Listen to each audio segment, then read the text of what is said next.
finish with the events, and then we're going to talk about, reminisce about some of the residents of the area. So Charlie's back up again, and he's going to talk about Gordon Bradley. Gordon Bradley. Yeah, well, that was back before the milk was handled in bulk tanks. It was canned at that time. Gordon Bradley was a big, strong man. He lived in a big house across from the Anglican Church in Bondhead, and he was our regular milk truck driver. And the custom was that we would set the cans out of the water cooler onto a dock, and Gordon would pick them up, set off empty cans, take the loaded ones, and that was it.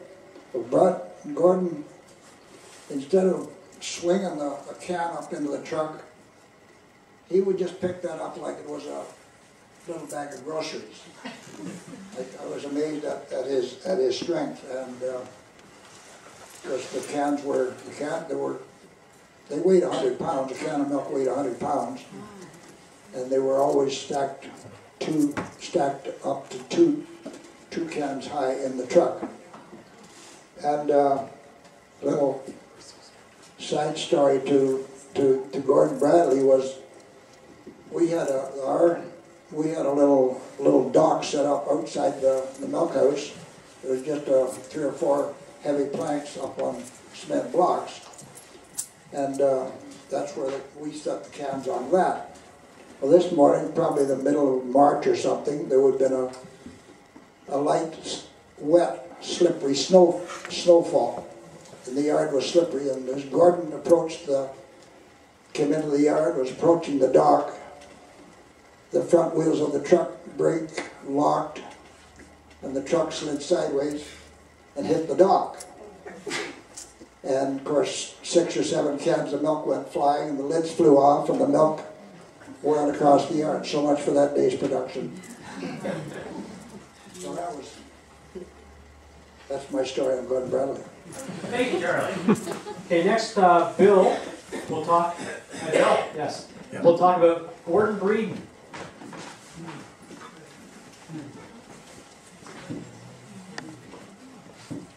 So this is what I know about Gordon Breedon. Gordon was involved as a blacksmith in the 1960s, but I believe it was a long time before that. As a young boy, he worked with his father and learned the trade.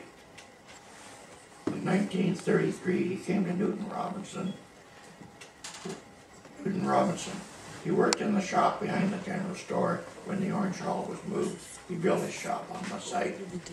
Over years, he repaired many implements for farmers. He shod horses from the age 15 to 65. His association with Honourable Earl Rowe was his horses was memorial. He shod the trotting mares when they set a world record for Earl Rowe in 1953. My dad used to send me down to the blacksmith shop to get repairs done. And Gord at times could be in a good humor when you get there, and sometimes not in the best of humor. Well, one day I go there. If you went in and told Gord, there's no rush for that piece of equipment, he would be if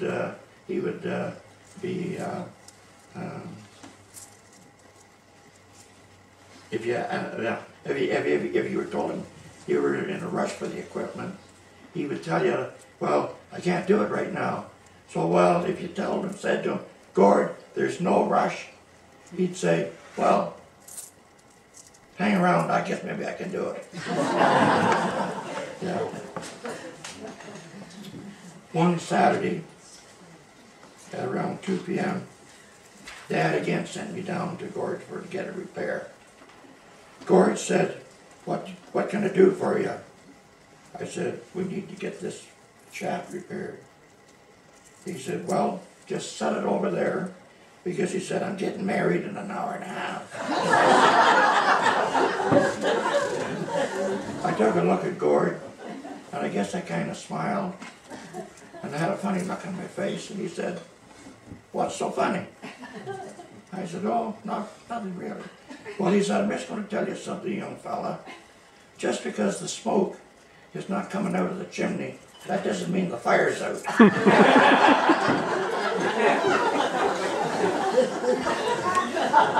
And with that, I left, got in my car and drove home. And that's my story about Gord Breedon. Gord Breedon, he had his blacksmith shop.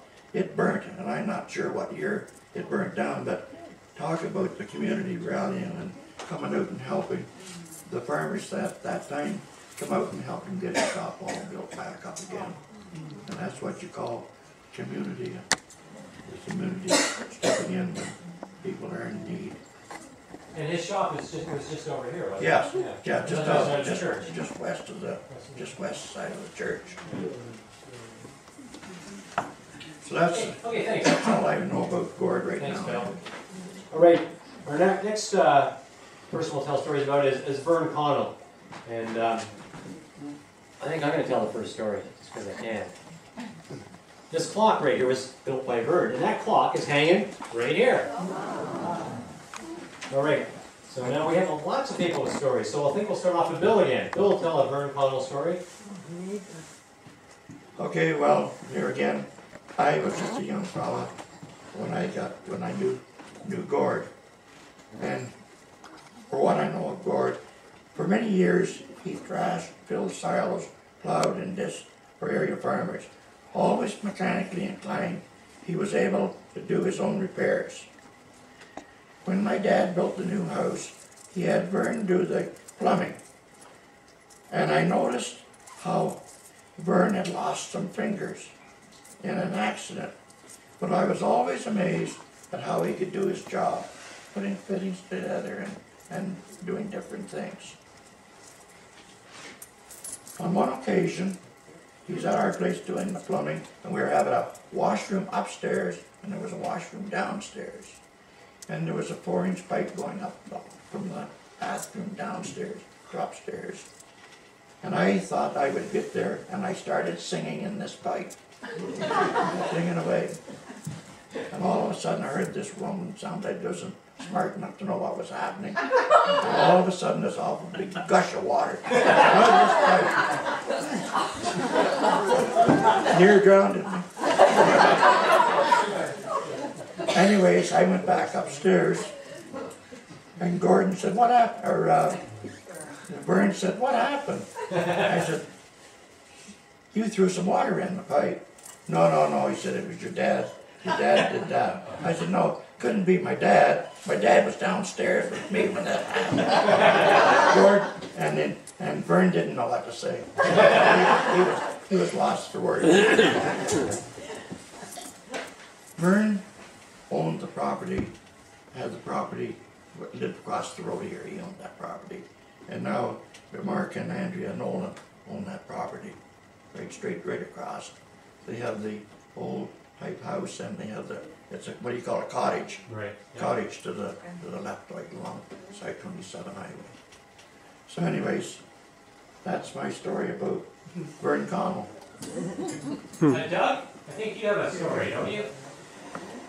Well, Vern Connell was quite a character. He was well known in this community. He was a bit of a plumber, electrician, and carpenter, and well, you can see the work he could do. He built a lot of those clocks, and I think we have a couple of them down at our place. But I could tell, there's a lot of different stories around about Vern, but one that I recall is that at one point, maybe in the late 50s, Vern came down to our place, and he had a lawnmower, and he was, well, I guess he was wanting to sell lawnmowers, and so he brought this one down to give a bit of a demonstration, and he was quite a guy. He brought the thing right into the house and set it on the kitchen floor and started it up. Smoke flew out of it. And he said, "Do you want to see how it cuts?" was there, and she said, "What did you want?" He said, "Well, give me some paper." And he grabbed a hold of the Eaton catalog or something and threw it onto the moor. And the papers flew right one side of the house. So he wasn't too popular with Joan. But he was quite a guy, and he did do a lot of good jobs. And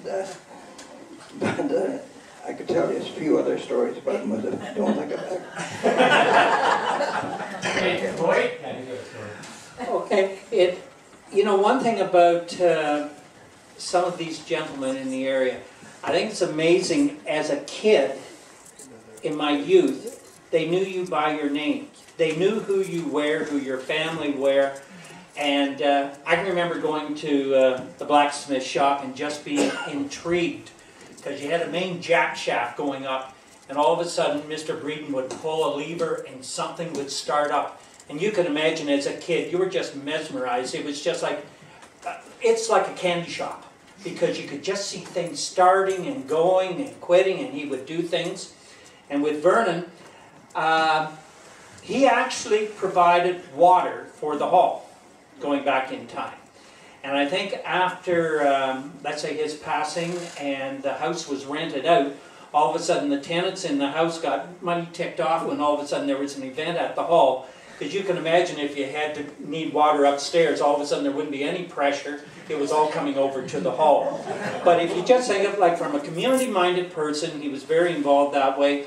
Those clocks were one of the things that were given when you would have a marriage in the area, and for the guys, Vern would make a clock normally for the gentleman and the family. And it was one of the keepsakes that you had. And I can remember one year down at the CNE, he had a shingling machine. And he was down there, and again, you go along, you saw him, and he'd say, and I remember it was Bonnie and I don't know whether we had one of the kids, but he knew us by name and spoke to us. Just a very, very friendly person. And I'm not sure if that shingling machine is at the Georgian Bay Steam Show. Some of you people might have a better understanding of that, but the fact that he only had a couple of fingers missing, I think, was amazing.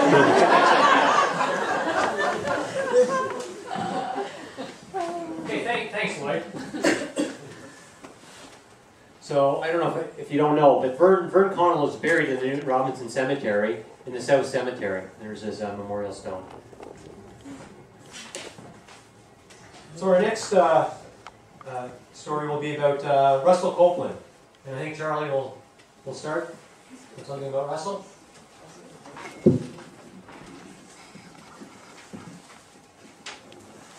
Oh, these long-winded participants on the right, they make me sick. Russell Copeland, my recollections of Russell Copeland as a young man, he was the trucker drover in the area that any livestock, cattle, pigs, or grain even left our farm were always on Russell's truck. And one time I recall as a boy, I got to ride on Russell's truck to Toronto to deliver livestock to the stockyards. So that was a real big deal to ride on this big truck. And at the stockyards, seeing the whole process, the unloading process and all that goes to that. And then we went to the diner, and he took me to lunch at the diner. That was a real big deal for this young farm boy. And along that note, these Breedon and Connell and others have been mentioned here. I want to read a few lines from a history written by Bernice Ellis about Newton Robins United Church and the community, 1841 to 1977. And it goes like this. The village still has a blacksmith, Gordon Breedon with his shop and his house just west of the church.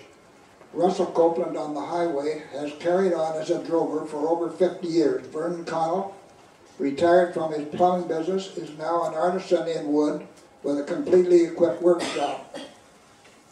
The old Orange Hall on the east side of the church serves as a community center It is used for euchres, dances, wedding receptions, and every Wednesday evening for practices of the Newton Robinson Marching Band under band leader John Medill.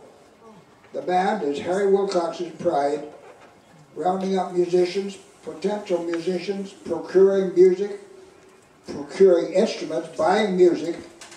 Mr. Wilcox created and remains the spark plug of the band. It is a fitting project for a retired farmer and musician.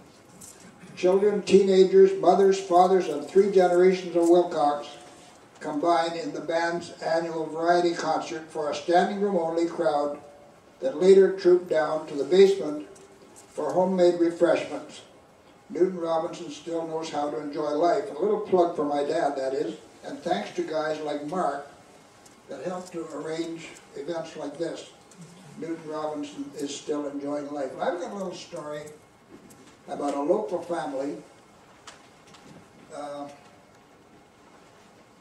I grew up with Alan Houghton, and this story involves Alan was farming with his dad, Frank, just down the road to the west of the village. And apparently a new tractor had come on the market, and Alan was excited about this new tractor. He would approach his dad about buying this new tractor, upgrading their tractor, and the response from Dad was, wear out the old one first. So this subject came up on a number of occasions over the next period of time, and the response was always the same, wear out the old one first. So a Sunday morning later on was Frank got up early and went out to start the chores, and Alan was expected to come along shortly. Well, Alan didn't appear. Frank went back to the house, called up the stairs to Alan, come on, get up, Alan, we've got a lot of work to do, we'll be late for church. Alan got up on the side of the bed and hollered back down to his dad, wear out the old one first.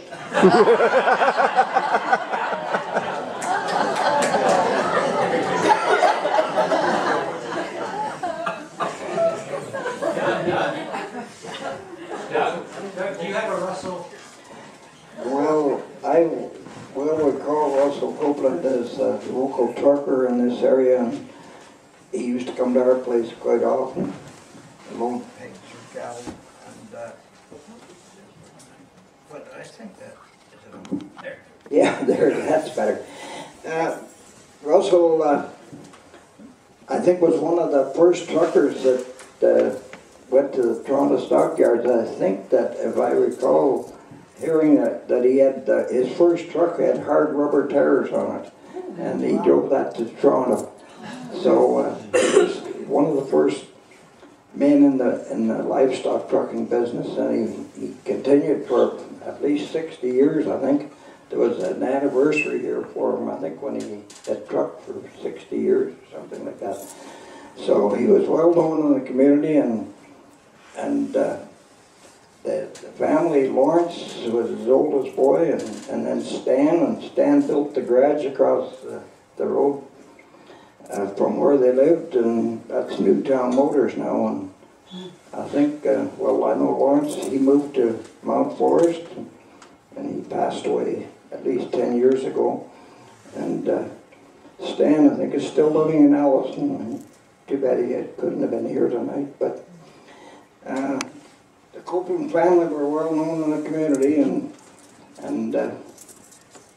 anything going on in this hall, you could be pretty near sure that Russell will be here to partake in the business. Thanks.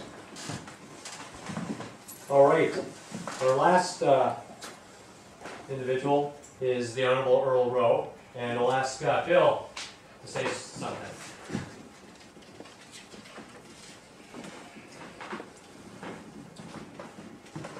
Honourable Earl Rowe. Earl Rowe was born in Hull, Iowa on May the 13th, 1894 to Canadian parents, and he moved to Ontario at the age of 2. He was married in 1917, age 23, and they had 4 children. He was a champion supporter of agricultural and rural affairs. He was the Reeve of West Gwillimbury in 1923. He served in the provincial and federal politics and was in the House of Commons for 25 years. Earl Rowe and his daughter were the only father and daughter to ever sit in the House of Commons at the same time. In 1963, Earl Rowe left politics to become the 20th Lieutenant Governor. He retired at the age of 74 in 1968. Earl Rowe introduced horse racing event in Simcoe County. He passed away on February the 9th, 1984 at Newton Robinson. Earl Rowe Public School and Earl Rowe Park were named in his honor.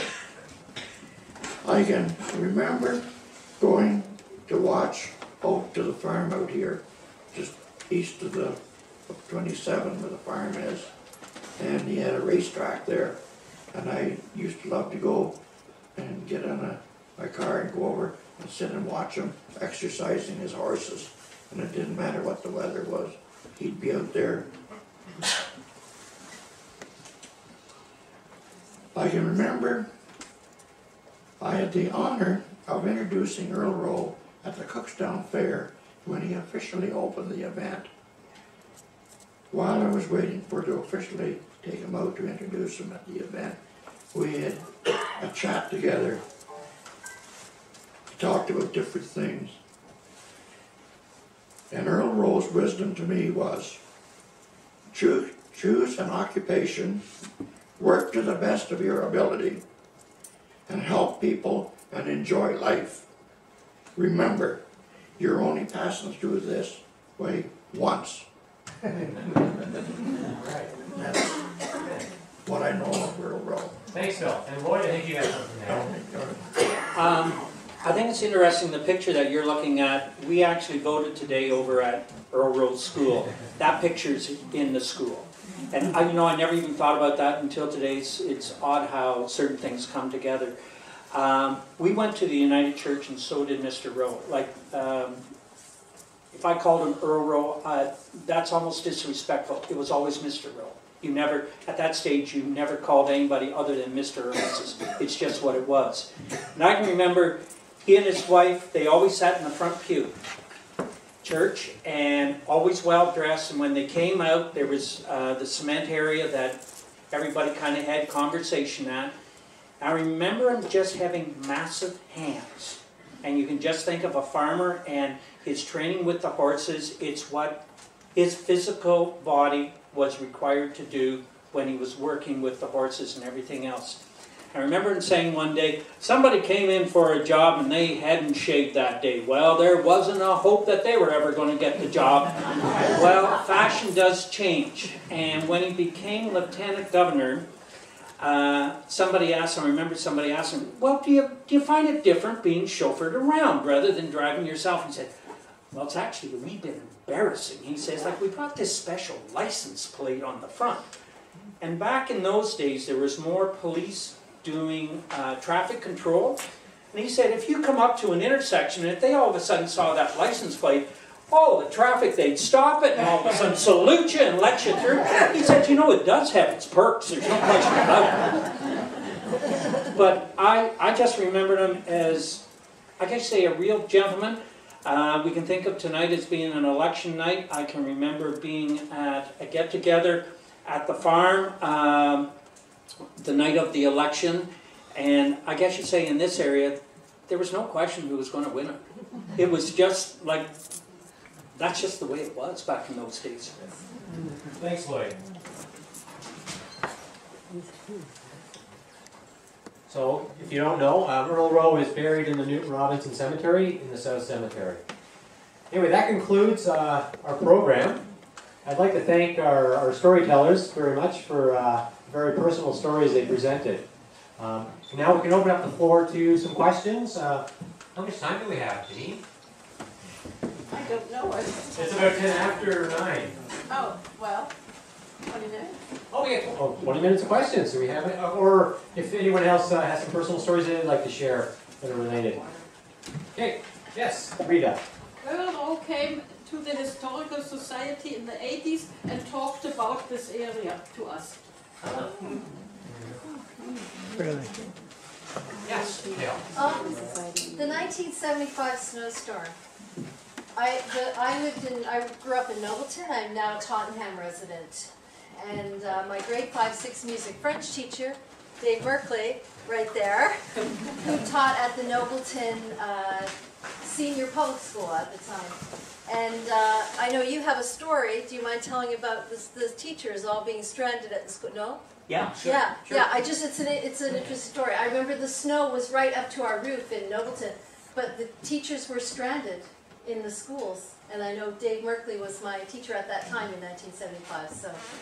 Dave, do you want to come and use the microphone? Yeah, or? grab Oh, my- no, I'm No, fine, you're thanks. Okay. What I was Go going in 1 second. John, there's someone going to be speaking in the back there. Did you want to come to the front? Oh. So Yeah, people why can don't you see you? sit mic, Dave? Yeah, come on, stand up front so they can see you. So they know it. Yes, I was gonna say that, April 3rd, 1975, I was at Nobleton Senior Public School.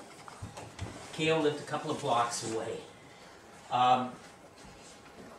The kids got on the buses and left noonish. We were in the school there, basically a male staff. Let's have that floor hockey game. The snow isn't gonna last.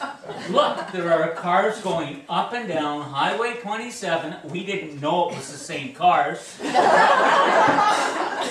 That probably couldn't get back past Bell's Lake. So we decided to play floor hockey. And we played floor hockey. And we got snowed in the first night. And the two guys who lived, one of them lived in Thornton and the other one lived in Essa. They spent 2 nights in the school and barely made it home. What I'll never forget is coming up 27. You never drove in one of my cars. I always, those situations, left it to the person with the new car. We turned left at 27. At 27 and 9.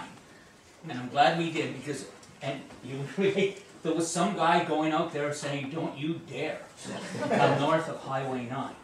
Well, we barely made it home.